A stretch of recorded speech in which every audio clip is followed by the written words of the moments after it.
In this series, I've challenged myself to make 3 beats every day for the next year. Make sure to stick around to the end to find out about any secret techniques I use while making these beats. And if you end up enjoying the video at any point, be sure to hit that subscribe button as well as the bell icon and leave a like on the video. It's completely free and really does help out the channel. Now enjoy the video.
You know, one of the big dilemmas that I feel like isn't really talked about on YouTube, but I'm sure a lot of other producers who are starting out or trying to make a name for themselves as a music producer on YouTube will face the dilemma of choosing whether to produce a beat that is based on something that's popular or based on something that they enjoy and they like and what they want to do.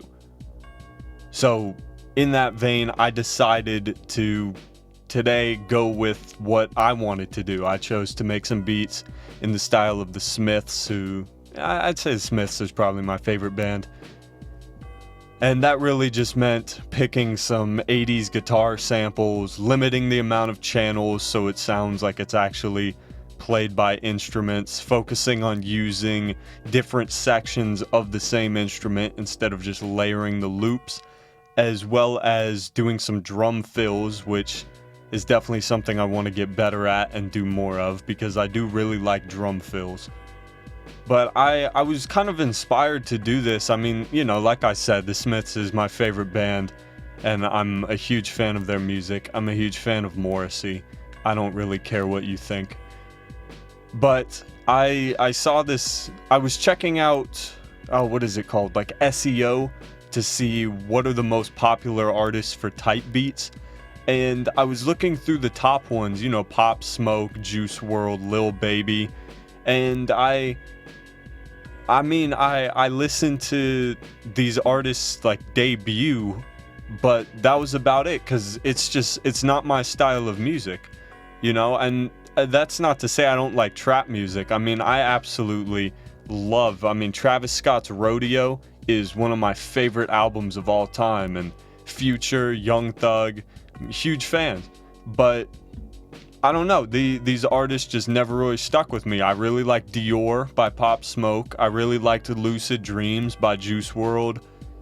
And what did I say, Lil Baby? Yeah, I thought Yes Indeed was pretty cool. I liked the hook.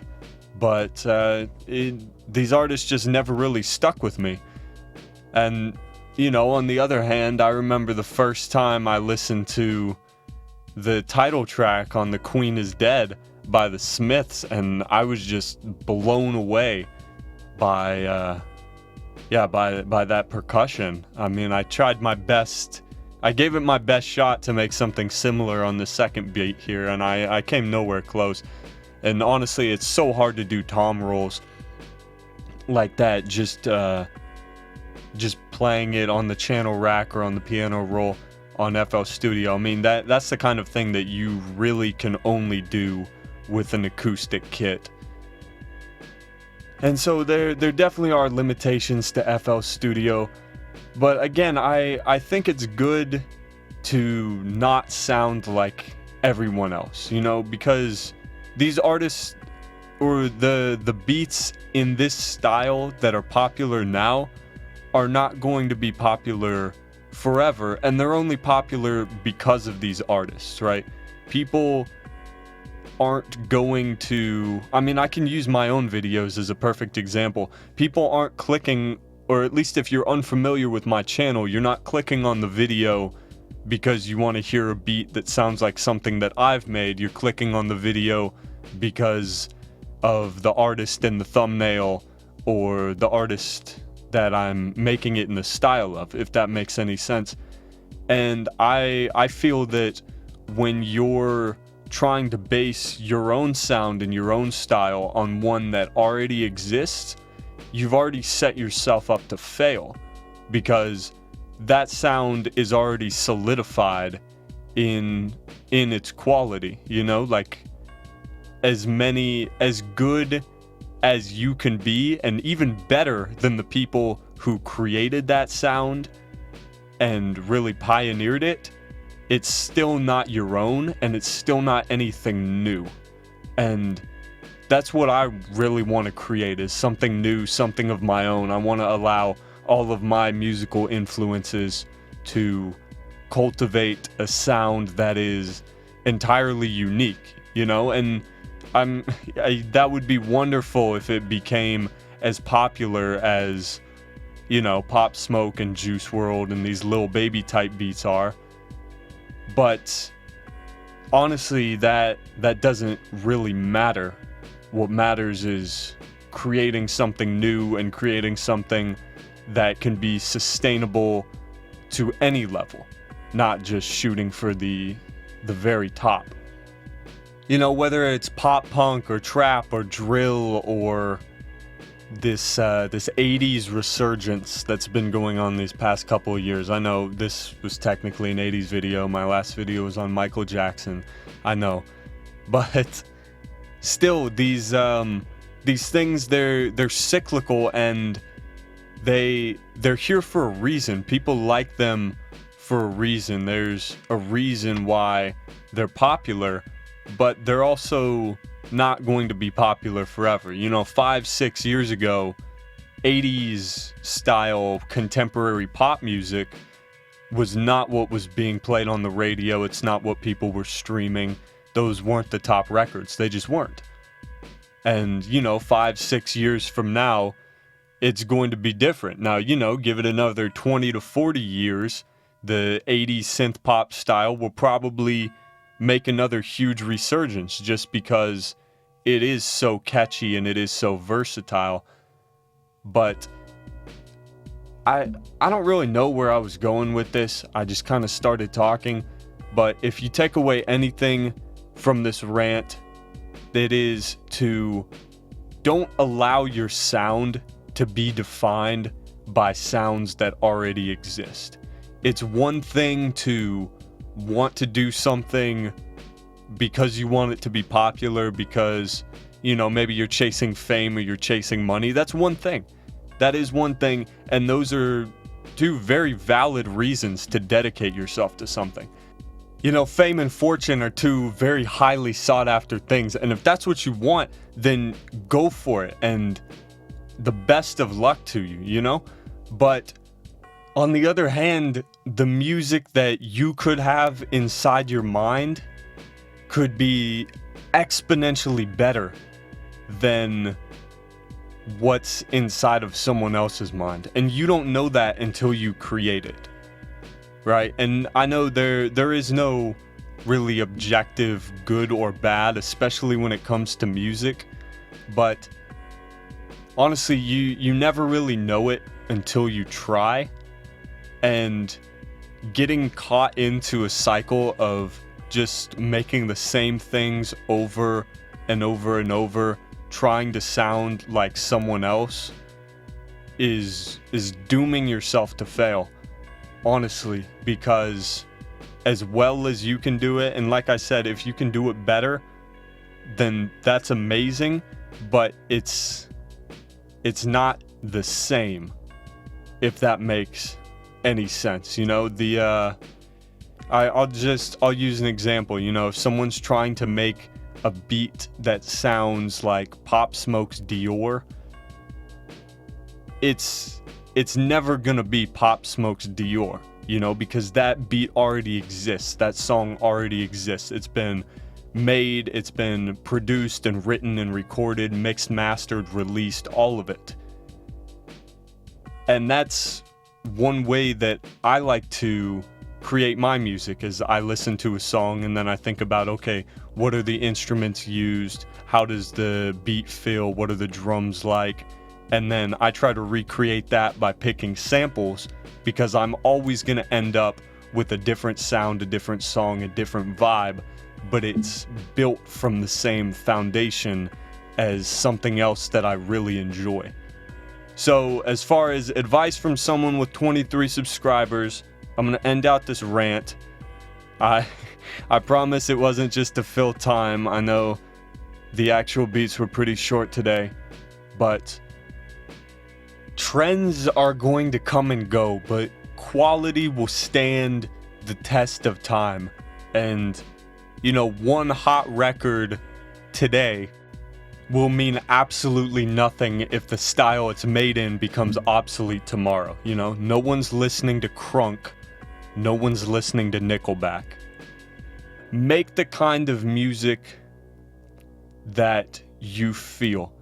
And if you want to really revolutionize this art form, then you have to do something different. You can't just go with what's popular, because who knows, you might find the next thing that is popular. Speaking of the next thing that is popular, Intellectualhours is amazing. If you're not already, hit that subscribe button, hit the like button, turn on notifications, follow me on social media, and stay tuned for more content. I'll see you next time.